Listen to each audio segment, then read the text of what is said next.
అందరికీ నమస్కారం అండి. రేపు మున్సిపల్ ఆఫీస్ దగ్గరికి చింతలపూడి నియోజకవర్గ ఎమ్మెల్యే సొంగ రోషన్ కుమార్ గారు వస్తున్నారండి. మరి ముఖ్యంగా ప్రతిష్టాత్మకంగా తీసుకున్న కూటమి ప్రభుత్వం ప్రజా దర్బార్ అని పెట్టడం జరిగింది. మరి చూసాం మనం రాష్ట్రంలో తెలుగుదేశం పార్టీ కార్యాలయం దగ్గర ప్రతిరోజు ప్రజా దర్బార్ జరుగుతూ ఉంది.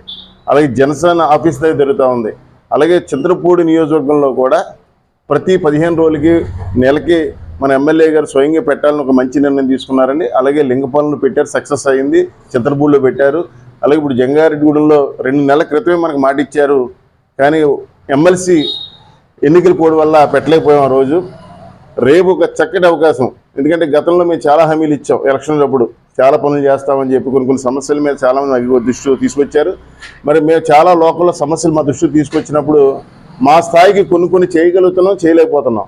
కానీ రేపు ఈ నియోజకవర్గానికి ప్రథమ పౌరుడు చింతలపూడి నియోజకవర్గం సొంగ రోషన్ కుమార్ స్వయంగా ఆయనే వచ్చి ఆయనే ప్రతి వ్యక్తి దగ్గర ఫిర్యాదు తీసుకుని దాన్ని పరిష్కరించడానికి నేనున్నాను, మీ సమస్య కానీ ఒక చక్కటి పరిష్కార వేదిక మరి పెట్టడం జరిగింది. దీన్ని జంగారెడ్డిగూడెంలో పట్టణంలో ఉన్నటువంటి 29 వార్డుల్లో ఎవరైతే ప్రజలు ఉన్నారో మీ కష్టాలని, మీ ఇబ్బందుల్ని, మీ నష్టాలని, మీ సమస్యల్ని మరి ఎమ్మెల్యే గారు చెప్పి మీ సమస్య పరిష్కరించుకోవాల్సిందిగా విజ్ఞప్తి చేస్తున్నానండి. ధన్యవాదాలు.